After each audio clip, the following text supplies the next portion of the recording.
Good afternoon. Welcome. My name is Dr. Carlos Perez. Today, our presentation is on careers in counseling and psychology. Welcome, everyone. If you're just signing in the chat, please let us know where you are signing in from and what the temperature is. So apparently the temperature in Davie is 73. Brr. So again, my name is Dr. Carlos Perez. I'm the Director of Outreach at the NSU College of Psychology. We've got some faculty, students, and staff with us today that we're going to talk a little bit about some careers related to psychology and counseling. And let me start off with Greg Gale. Greg, can you introduce yourself briefly? Thank you. Good afternoon, everyone, or good morning, depending on where you are. My name is Gregory Gale. I am the Director of Recruitment and Admissions for the NSU College of Psychology, and I'm delighted to be here. And Richard. Hello, everyone. My name is Richard Miller. I am a third-year psychology student at Nova Southeastern University in the doctoral clinical society program.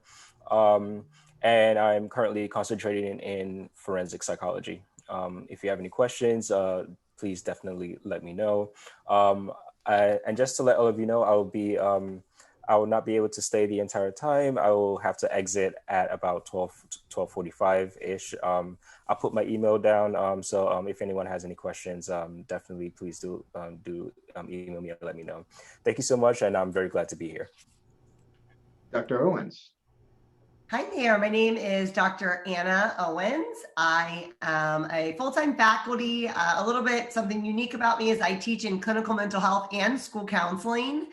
So I have a background in both of those areas, and I'm very, passionate. I love the idea of merging those two fields together. So I like to focus on school-based mental health.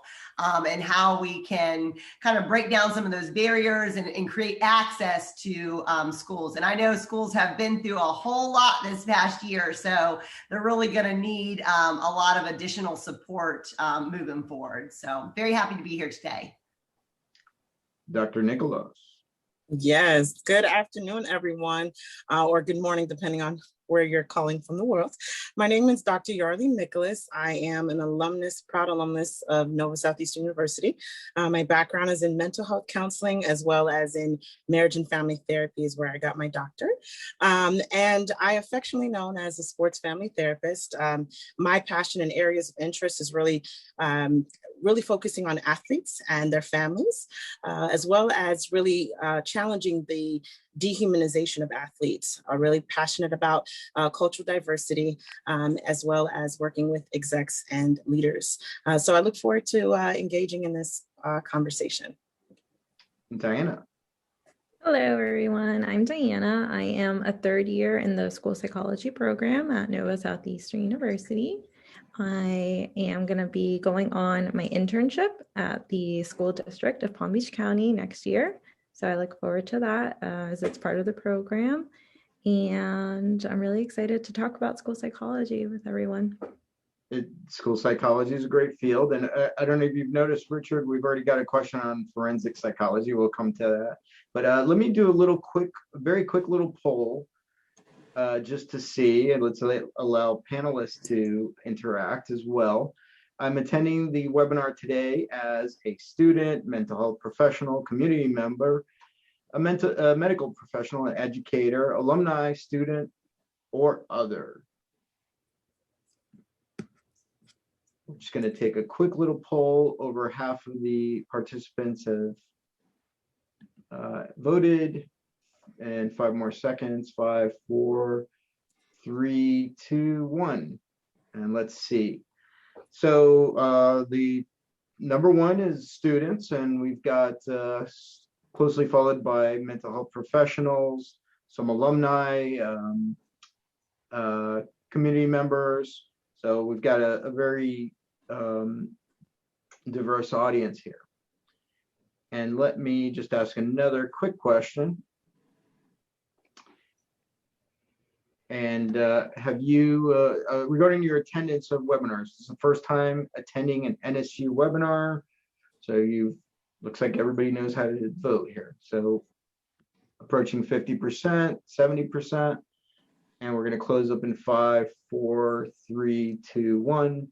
And you can see that a good majority of the individuals here, it's their first time. So welcome. I'm really excited to have you. And we're going to try to make this very interesting for you. And right now, we have the honor of hearing a little bit of a gentleman who's got several years in the capacity of working in admissions, directing multiple students, hundreds of students in this area. So, Dr. Gargel, can you go ahead with your piece? Thank you so much. I'm so excited to be here. I do have a PowerPoint that I'm going to be sharing. My hope is that it just provides us with a sort of background for this conversation. So bear with me while I share my screen. So again, welcome everyone. My name is Gregory Gale. I'm the Director of Recruitment and Admissions for the NSU College of Psychology. My sort of presentation today is focused on obviously mental health and that there is definitely a need for empirically based mental health therapists. So on the screen is sort of what I'm planning to talk about, COVID-19 and mental health, obviously talking about the field of psychology and counseling, talking about the societal need, and depending on time, we'll talk about the job outlook as well as job listings. So the image on your screen is from the Centers for Disease Control. And the takeaway is that the pandemic has had a negative effect on us as a society. It has a negative effect on our bodies, and it's had a negative effect on our minds. Many of us are feeling or dealing with stress, anxiety, feelings of frustration, loneliness. And from the Centers for Disease Control, what they're recommending is that you seek help from a mental health therapist or professional. So that is why now, more so than ever, we need empirically based mental health professionals. So as we are starting this conversation, what I wanted to do is just to give you some sort of demographic information about this group. So on your screen is information from the American Psychological Association. So you can see demographically who these individuals are in terms of gender, in terms of age, in terms of race and ethnicity. This is more detail concerning psychologists in the United States in terms of their racial and ethnic background. This is information for counselors in the United States and in comparison to sort of the overall population of the United States. So in many respects, many of our counselors and psychologists sort of reflect the makeup of our country. So let's transition into the need. Now, I started off by talking about COVID. And even before COVID, there was a strong need for mental health professionals. And what we've seen with this pandemic is that the need is stronger now more so than ever. This information is from, again, the American Psychological Association. And you can see that there is definitely a need for mental health professionals, licensed professionals in this field. So on the map, you can see that the need is strongest in the Northeast, the Mid-Atlantic states, Southeast, which is where we're located, and the West Coast. So let's talk about some of the outlooks. So this information is from the Bureau of Labor Statistics. And as you can see, in this particular example, we're looking at counselors, substance abuse, behavioral disorder, and mental health counselors. From now until 2029, there is projected 25% expected growth in this field. That's a phenomenal statistic. The next slide, this shows you the growth potential for school and career counselors. Again, from now until 2029, there is a potential growth of 14%. So again, double-digit growth in this particular area. For school counseling, or I'm sorry, school psychologist, this is a critical need shortage area in this country. We do not have enough school psychologists in this nation. And for a variety of reasons, that is the case. And for this particular reason, as you can see, there's an expected growth rate of 14% for individuals in this field. And again, that tells you the need, not only societal need, but also that the marketplace is willing to sort of support these individuals. So let me quickly transition into sort of some of the positions that are out here. So I just have 3 examples for you to consider. This is a job listing for a school-based therapist. So you can quickly sort of look at the description concerning what the position entails. And then this is what it requires. So for the school-based therapist, these are sort of the duties of this position as well as the qualifications. So in this particular example, they're looking for someone with a master's degree. And what I want you to be aware of is in our particular area, our specialist degree in school psychology is aligned to careers like this, like jobs like this in this particular field. Another example, middle school counselor. So in this particular area, this position is located in Missouri. And here are the job requirements. Again, minimum of a master's degree in counseling. And based on sort of what they're looking for, I can tell you that our Master of Science in Counseling, our school counseling option, is aligned to what the marketplace is requiring.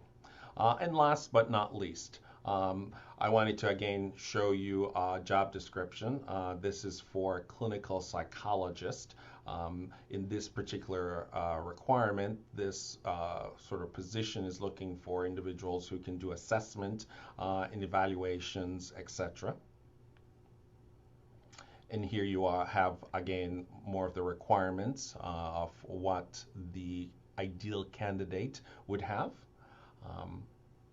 And here you have a description of our PhD in clinical psychology. And as you can see, the courses in this curriculum are general psychology, assessment, intervention, and methodology. So again, 3 examples of how our degree sort of aligns with what the marketplace is looking for.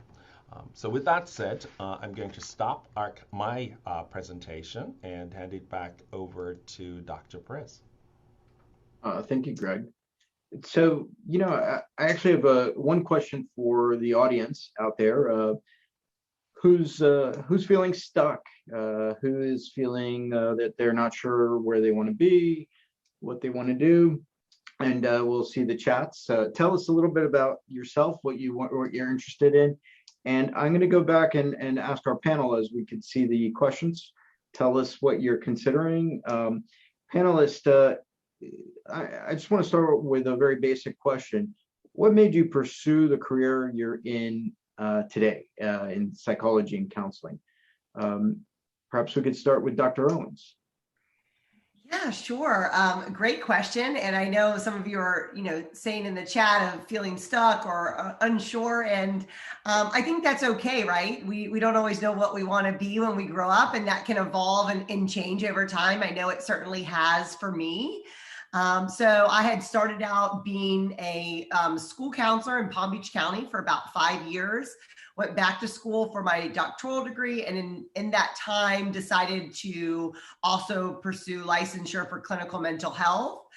Started a private practice, and then, ended up here teaching full-time in Nova in clinical mental health and school counseling. So lots of options that you can do with your degree. I also have, other mental health professionals, friends, colleagues that I know that, do the marketing side of things. So there's so many kind of options of what we get to do. And I think that's what makes it exciting. And like I said, for me, it has evolved into different things.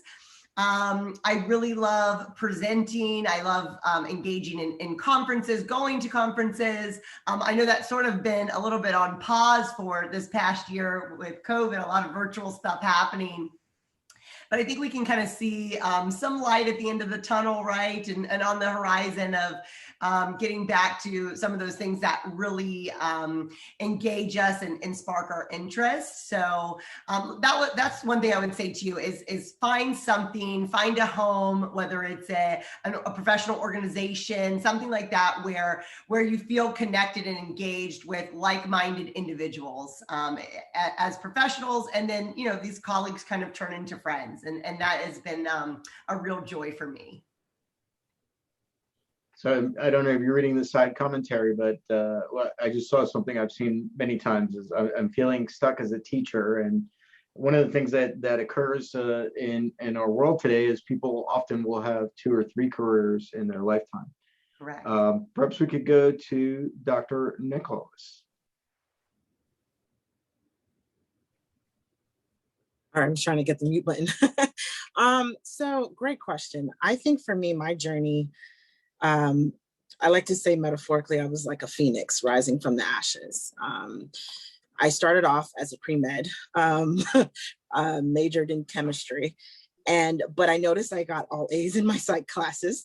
And so that was one thing, but because of my heavy involvement in community, faith-based organizations, working with a lot of youth and students, I knew that something about counseling gravitated. So when I was in the mental health counseling program, I took a course on family therapy or family systems, and I fell in love with it. I just knew that it related more to my passions of community. And so, yeah, that's where it started for me. And now, but during the time when I was in mental health counseling, working at Nova, I had the internship of a lifetime. I worked as a sports marketing intern for NFL and NBA pro athletes, such as Dwayne Wade and Jason Taylor. And from there, I used those lived experiences to apply to the PhD program in marriage and family therapy. And my clinical research was more tailored towards looking at the positive influence of Black families towards Black male professional athletes. And so, which is why this summer I'll be launching my private practice tailored towards athletes and their families. So, it's the sky's the limit here at Nova. And I really, those were the experiences that fostered me to pursue a career in mental health counseling. So that's a little bit about me. Perhaps we could go to Richard. Right. What made you decide the career that you're pursuing in psychology? Right. So similarly, I majored in biology. I wanted to become a surgeon. And I realized that really wasn't my my own path. I was sort of following what like my parents or my elders would have liked me to do. I grew up in the country of Ghana, West Africa, and then there was sort of a stigma that, well, if you're not a doctor, if you're not a lawyer, if you're not this, if you're not that, you won't necessarily become successful.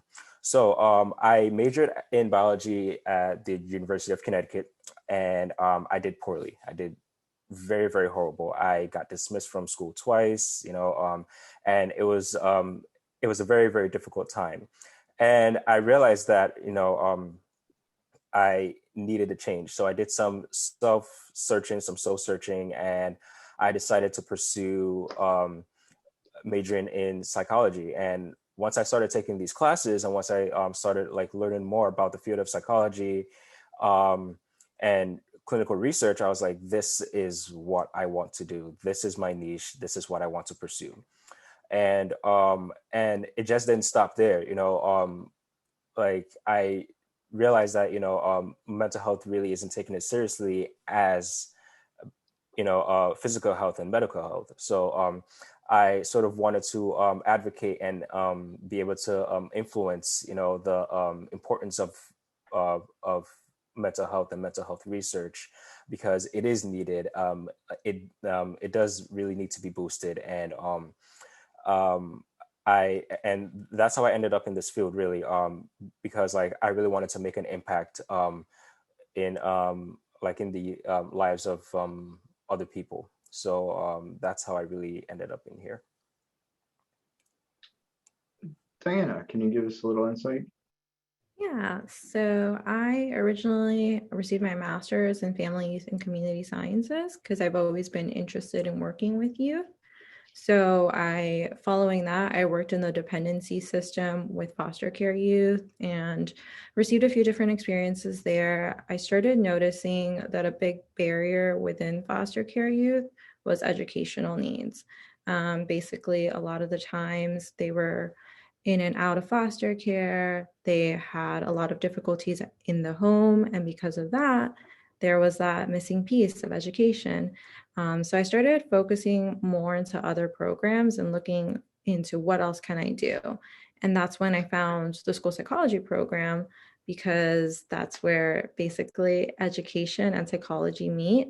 So I thought that was really interesting, and looking into it more, I did a lot of research and I saw that there's school psychologists can look at social emotional needs, behavioral plans, they work on academics, and they work on with a lot of children, of course, within the school setting. So I saw that that's where I would like, and Nova had a great program. Specifically to while I've been studying and everything like that, I want to do a lot of work with trauma-informed care with youth, and specifically, once again, in the school setting, because that's where our children spend most of their day.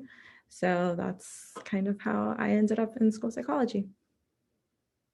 So there's some other fields related to these, but I'm curious, what's the difference between a school counselor, a school psychologist, and a mental health counselor? Would you like me to jump in? Please. Yeah, so I've definitely worked in two of those professions, and worked closely with school psychologists as a school counselor. And just like Diana was saying, right, we can do a lot of that interchangeably. So I get a lot of students that want to work with youth, right, school-aged youth. And so whether that's becoming a school counselor or a school psychologist is a really great way to do that. Some differences, I would say, from my experience, so it's very easy for school counselors to wear many hats. So I'm a big, I really want to support my students in their journey of advocating for their profession. So I think it's very important for school counselors in training to make sure that they really know how to demonstrate and design a comprehensive school counseling program. Because if they're not able to do that, they will easily be slotted into the position of testing coordinator, 504 designee, all of these kind of other roles. And you can certainly help facilitate those roles as well. But really learning how to advocate for your profession, whatever profession that is, right? School psychology, school counselor, clinical mental health. And making sure, I saw a really unique question in there. It said, how do we seek out these opportunities if they're not always listed publicly?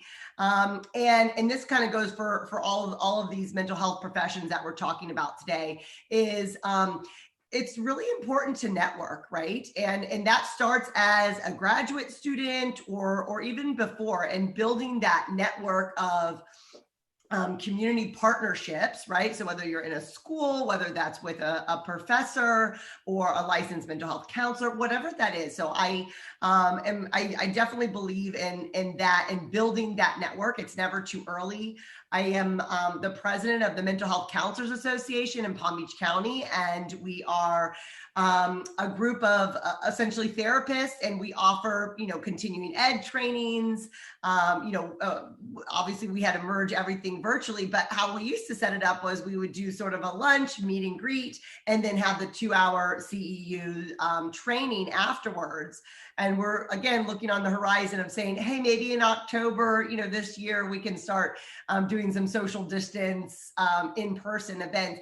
And I can tell you, and I already mentioned this, finding an organization that really resonates with you and start building that network of individuals is really going to benefit you, not only for guidance or any of these questions that you might have, but looking for that mentor, someone who's sort of that you can emulate after and that you kind of can learn from. So I think that's very important, not only within your programs, but kind of looking outward and what that track might look like for you post-graduation as well. Yeah, and I think you made a good point too with like not being stuck in one field one section, because with school psychologists, oftentimes I've been told a lot that they just look to them for assessments and they're only doing testing and stuff like that. So it's up to, when you make those connections and network to kind of get in those other fields, like for example, for me, if I want to do more trauma-informed stuff and even social emotional learning, working with the school counselors and things like that to, get to what you would like to accomplish and make a better difference within the schools that you work with.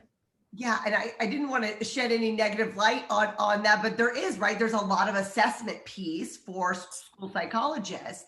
But again, if you're able to learn to advocate for your position, whether that's with your principal or even at the district level, there's so many other things that you're trained to do as our school counselors. And really that advocating piece is so huge within schools, because if you don't, you will be, you really have to kind of push forward for that. And I think that's really important for all of these mental health professionals, is to learn how to really articulate and advocate for what we can do and the differences that we can make. So I wanted to add on to that, Dr. Owens. I think you brought a very powerful point. One of my old supervisors used to say, if you don't have a seat at the table, you'll become the menu. And I think when it comes to mental health professions, I've always been someone that's never followed the trend. I've always been outside of the box. Even when I was in the mental health counseling program, I'm always thinking about how does mental health deal with different industries. And so I want to encourage you all out here that are paying attention or, in this conversation that, don't limit yourself, whatever it is. If you are passionate about something, then mental health is a beautiful profession because it can go into the business sector, right? There's industrial psychology. There's, of course, my background in marriage and family therapy. There's mental health counseling and so forth and so forth. Social work. Many of my colleagues that were in the mental health program got their doctorates in social work. So it's the sky is the limit. It's a smorgasbord, but it all depends on exactly what your area of interest are. And then, just really getting the research out there and really understanding that how I like to say it is that we're all cousins. Okay. This is like the Brady Bunch right here. We all come from the psychodynamic origin, but each of us have, had our own tribe or Game of Thrones. We each have our different tribes when it comes to mental health. So I just wanted to add that, shed some light on that. Yeah, I like the different tribes and stuff. And that's the thing too, is, in private practice, sometimes I get a referral or it's a case that I might not feel as comfortable with. And you know what, it's unethical for me to take on that case, but I have so many great referrals. I am not EMDR certified. That's, kind of a real specific trauma therapy that individuals use. And I make referrals to some great colleagues, friends all the time, if I think that is appropriate. So even that referral piece is pretty powerful too. So yeah. What's EMDR? It's like rapid eye movement. So it's specific for trauma. and they can use it for PTSD. And again, I'm not, clinically trained in that, but I do know individuals that are, and they rave about it with regards to traumatic experience that exactly experienced. So there's a number of individuals asking questions. You could feel free to pull from the chat if you wish. I want to give you a thought or something to talk about, because I find that mentors are really important. And you talked about networking. I like using LinkedIn. NSU has something called NSU Connect, and we're actually building mentorship programs. So we have alumni working with our students. But tell me a little bit about someone who served as a mentor for you, a little bit of a guide. Anyone want to start?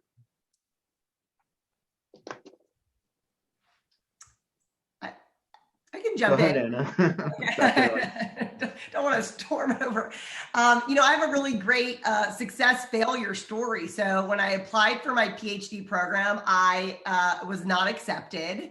And I was ready to walk away, never look at that again. And a mentor essentially reached back out to me, and she was like, they only could accept, I think, 2 or 3 candidates at a time. And she essentially reached out to me and was like, Anna, I want you to reapply next semester. You're going to be great for this. And she still is a mentor and someone that, not only a colleague, but a friend. She guided me through my entire dissertation, and we still are, running some analysis now on a meta that we're working on. So that relationship has really blossomed and fostered. But that was a time where a mentor was so important. And I don't even know that I would have reached out to her for feedback. I kind of was like a little bit bruised over not, getting accepted that first go around. And then, kind of basically started a semester later. And so, definitely fostering those. I do believe a mentorship is a little bit of a two-way street. That as, if you're in a student or a graduate program, that can feel a little bit intimidating, but the main thing is show up, do a good job. And I think just having that presence, right? Seeing how you can get involved, staying a little bit after class, those little things go a long way, and they add up to be something big, and they don't go unnoticed. So that's definitely a story, and then how you can kind of foster that relationship as well on your end, right? If you're sort of looking for that mentor. I can also add in on mentorship.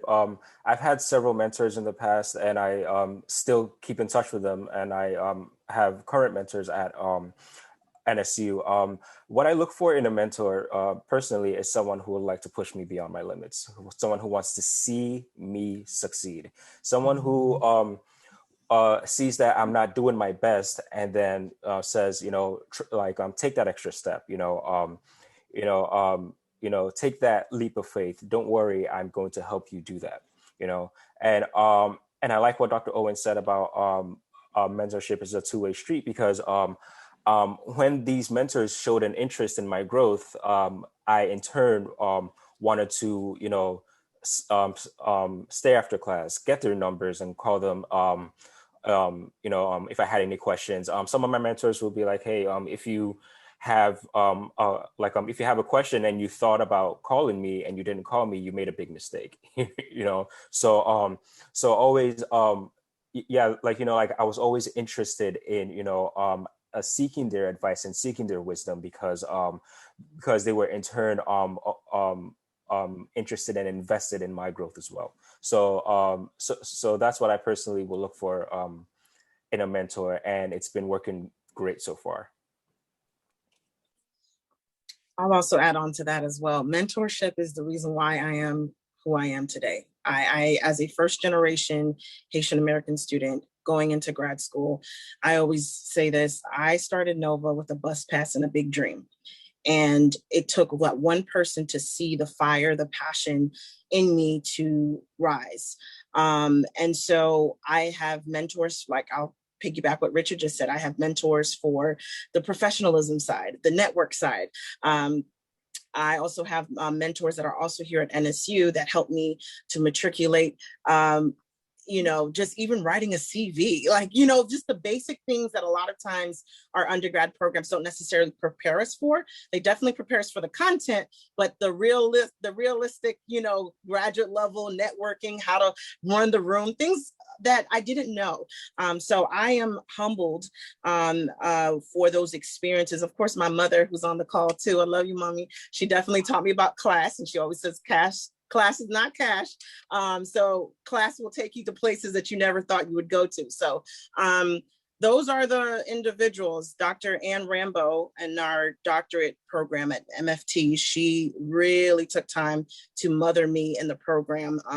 Dr. Chris Burnett, who was my chair in my dissertation, he was so passionate about my love for sports. And he's like, yes, you can create a new platform. And of course, Dr. Stephanie Coakley, who is the athletic director at Temple University, she was the one that introduced me to the world of sports psychology and the multi-dimensions of using mental health in that sector. So I just want to give a shout out to them for really cultivating me in who I am today. So just want to talk about that. So again, if you want to pull any of the chat questions, feel free to. If you're an audience member, we're getting quite a few chat questions. We're going to pull from the questions towards the end, but feel free to send something now. Another question for you is, what are some leadership roles you've held and you're currently holding? Just give us an idea of how you get active. I know, Dr. Owens, you touched a little bit on what you do with the community. Yeah, I do a lot of leadership stuff. I've been thinking maybe I should roll back a little bit on it, but I actually really love it, and that's where I get inspired to do it. So I mentioned I'm currently the president of, I guess it's a little bit of a local chapter.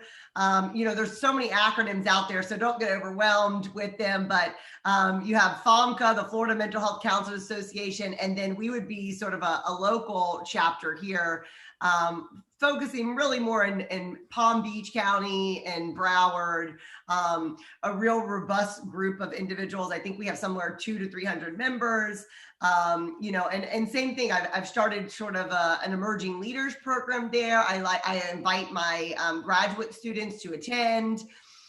For a student to, again, we're not meeting in person right now, but for a student for the entire year, it's only a $20 membership. So I've made some adjustments so that I really see my role as the president as sort of that community outreach and certainly that educational outreach and kind of inviting the next generation of mental health counselors into this group so that they can network and so that they can find a supervisor post-graduation and all of the things that, once you graduate, of course, you have the content, you have the skills, but putting those into practice can be a little bit overwhelming. But I agree with you, the sky's the limit.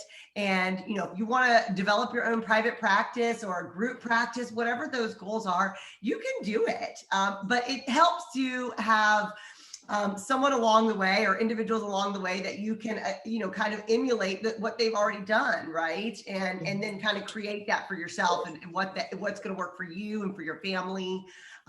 So lots of leadership. I do wear the two hats of clinical mental health and school counseling. So I try to take on organizations that sort of encompass both of those. So one that I really found a home is the International Association for Marriage and Family Counselors, because they work with school counselors and mental health. And I was fortunate enough to attend a week-long conference in Oxford, England. This is, 2 or 3 summers ago.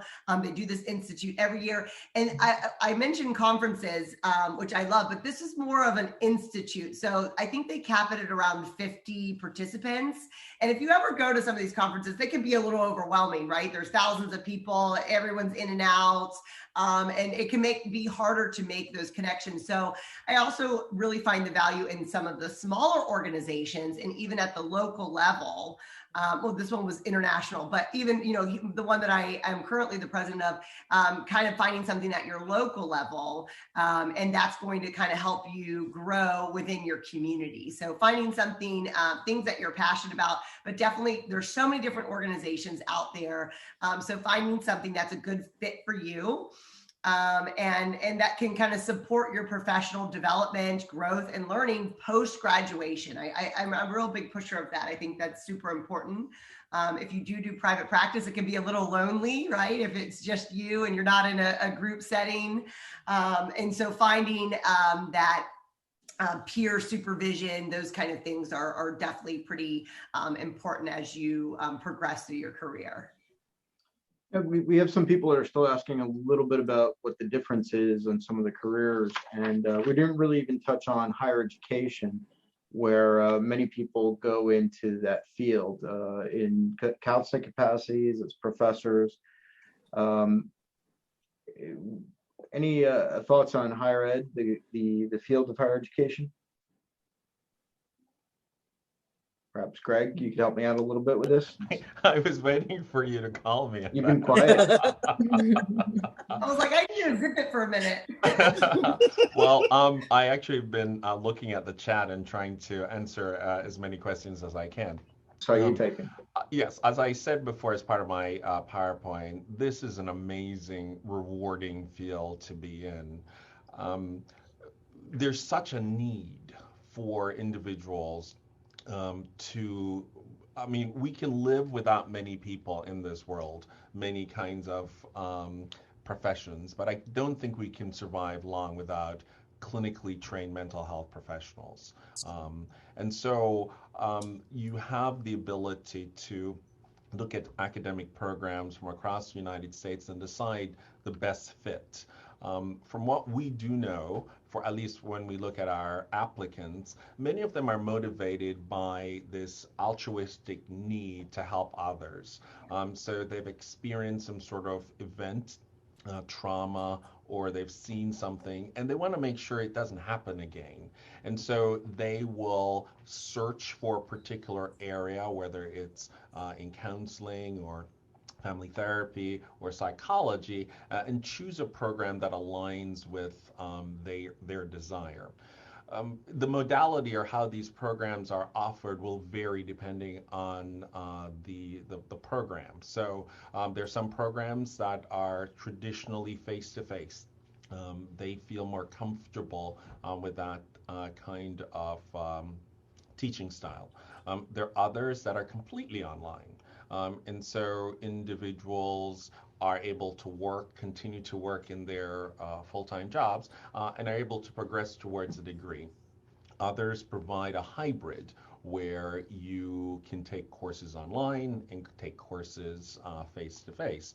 And the wonderful thing about all these options is that you, as a prospective student, can decide which one aligns with your learning styles, etc. In terms of the admission requirements, they will vary depending on the program. There are some that will place a lot of emphasis on, your GPA, your grades, the courses you've taken, standardized exams, interview, etc. And they're more interested in having a small group of individuals. And there are others who are aligned differently, where they see the need in society and they want to make sure that they graduate individuals to meet the need.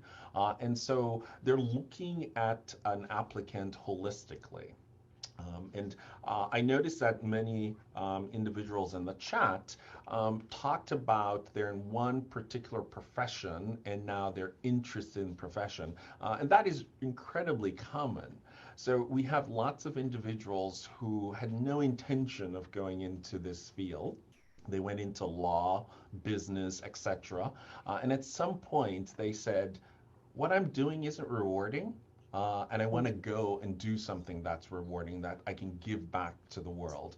And so we have to recognize that from the program side. And so we create our admission requirements to recognize that, because with many fields, when you sit down and you want to pour your heart out to someone so that they can help you, You want them to understand where you're coming from.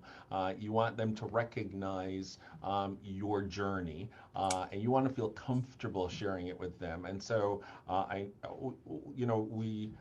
we want to make sure that we graduate individuals that reflect the people they're going to work with. So that's a really long answer to the question, but essentially, lots of choices in terms of programs, lots of modality, and it really is about fit.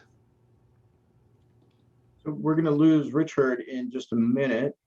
And any parting words before you go, or quick advice? Yes, definitely follow that passion and keep that passion alive, honestly, because like it's always, I mean, like it's gonna take you so far. However, just also what I realized when I was in undergrad is that I was reluctant to ask for help. Asking for help is very important. Always and like it doesn't make you seem weak. It just makes you it just communicates that you want to do better, you know. So always ask for help. Always keep that passion alive. And I put my email down.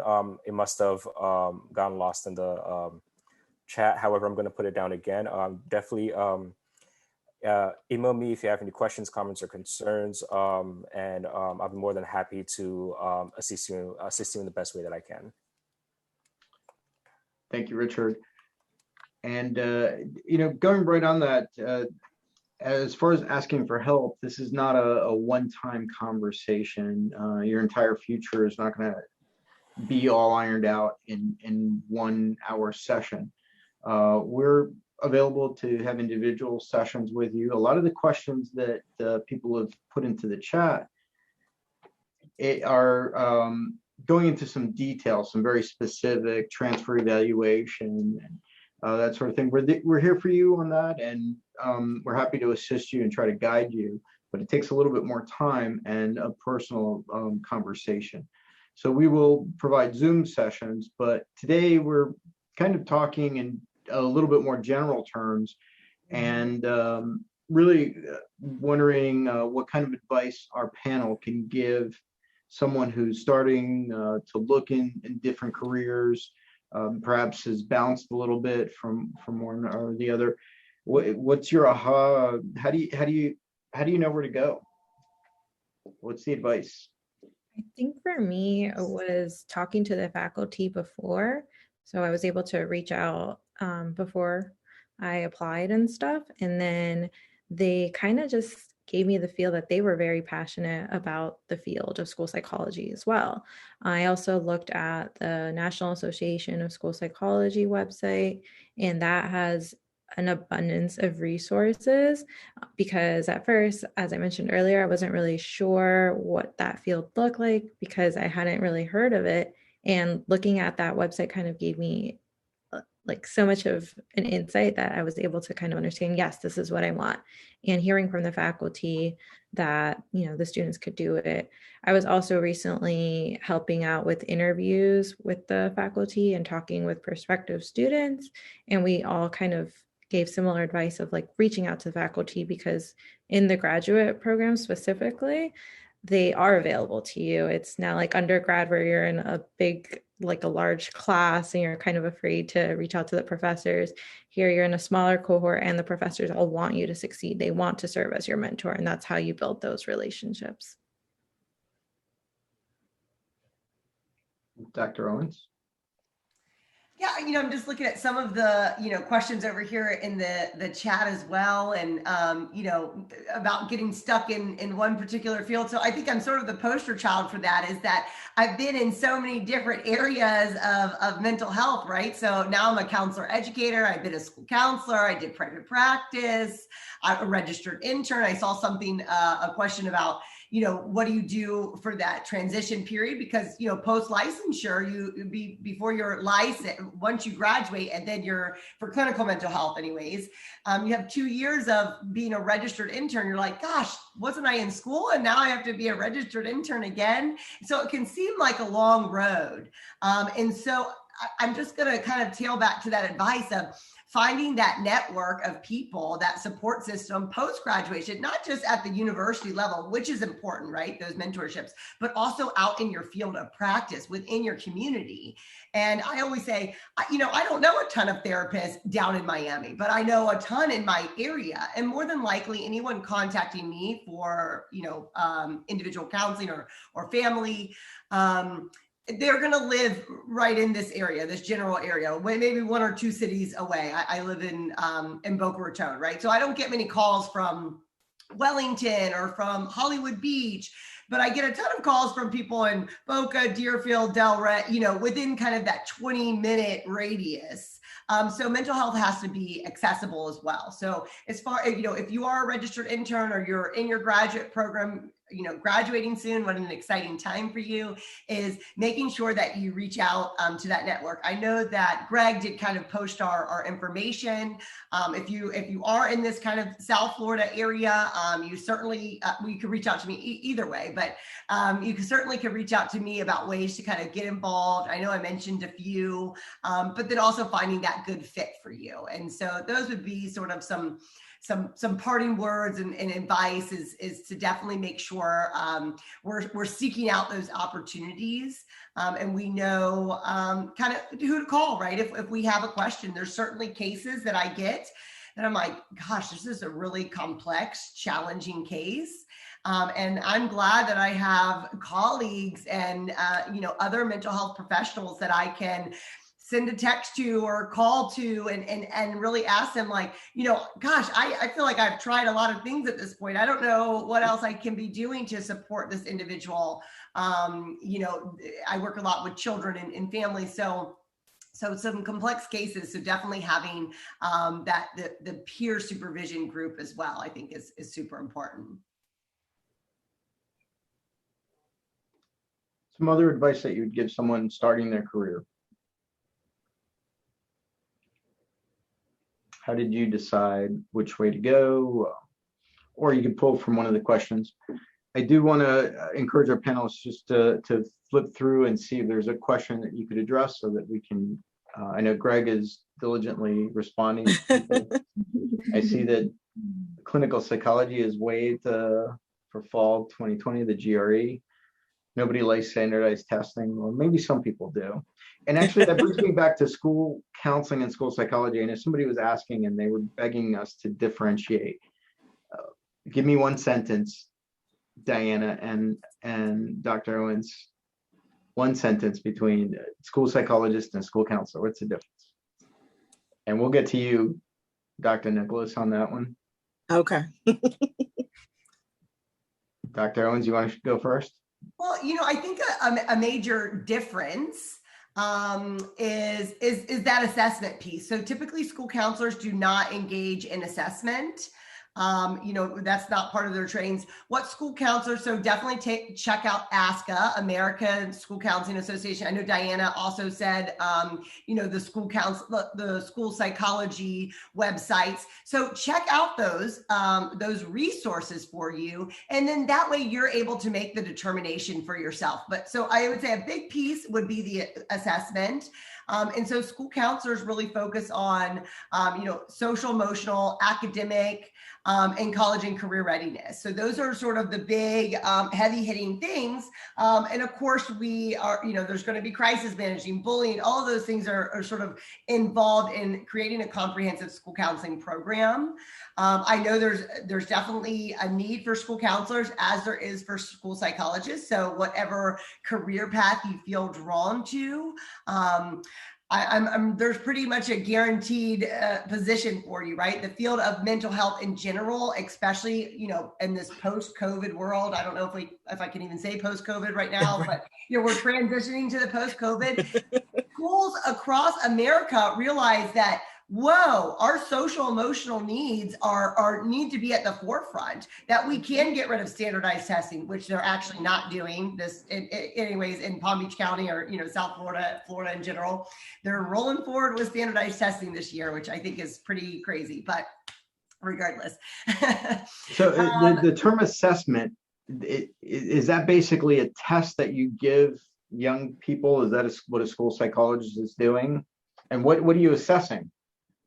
So we just ask for a lot of different things. It's basically looking at a common one is IQ, determining whether or not they can be in a special education program or what other services can be done within the classroom. There's also those social emotional assessments of if it's a behavioral issue or another type of emotional or behavioral disorder. There are specific assessments that can be done with that.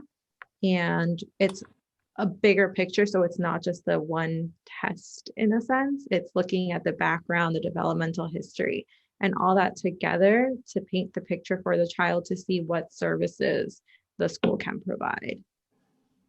Probably some intervention, violence prevention, some of those areas as well, and jumping in if there's any kind of crisis, I imagine. And Dr. Nicholas. Yes. The big question I have for you is, so you've got a mental health counseling degree, you got a family therapy degree, and you've just done your dissertation. So I know you're very passionate in this field.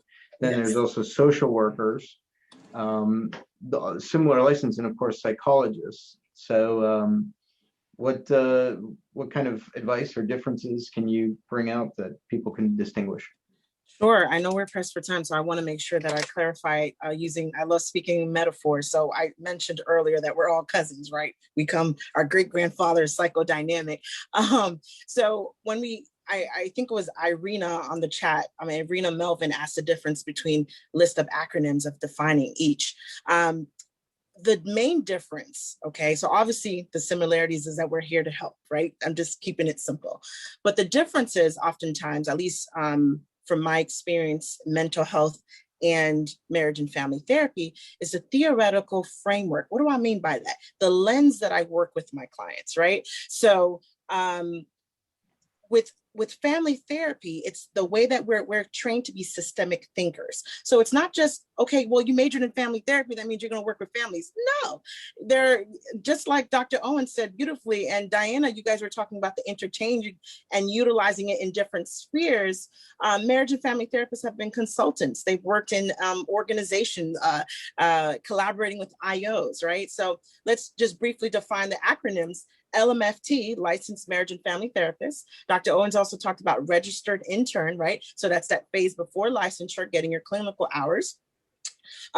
Also, you have LCSW, right? Or MSW, Masters in Social Work. And the list goes on and on. Mental health counseling, which oftentimes in Florida, it's called LMHC. But in other states, such as North Carolina, it's called LPC, Licensed Professional Counselor. And then, of course, school counselors, school psychologists, and of course, one of my favorite, business psychology, IO. That's a niche that a lot of people don't really know about. It's actually the highest paid psychologist, and of course, sports psychologist. So for me, those differences are really of the lens and the theoretical framework. For myself, it's solution-focused therapy as well as collaborative therapy. Those are the two lenses. So when I interact with my patients and clients, I look at it from a conversational lens, and systemic, meaning it's not just the linear, but it's, okay, so what's influencing? What are the contextual factors that's influencing the contact lens, if you know what I mean? So I can go on and on about that, but to answer Irina's question in the chat, that is the major difference. I don't know what state you're from, Irina, but if you look into I know in Florida, we have the Board for Mental Health Counseling, marriage and family therapy, clinical psych. If you look at that, they'll give you the list and the definitions of that. So I hope I answered your question. But yeah, make a field for your own. The last advice I would say is, to thine own self be true. Stay true to yourself, stay organic to yourself, and find a program that relates to your area of interest and your passion. So that's it for me, because I know we're pressed for time. And actually, at this point, what we'll do is we'll probably pause our recording and go in and try to answer some of your questions in details, and some of our panelists will have to leave. So I wanted to give everybody their final opportunity. Do we start with Greg? Or do you want to go last?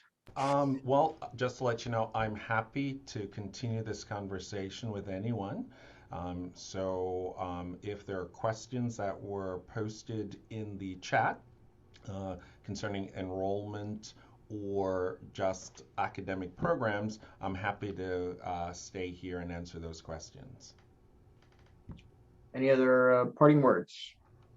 Final thoughts? I would say, oh, sorry. Follow your dream.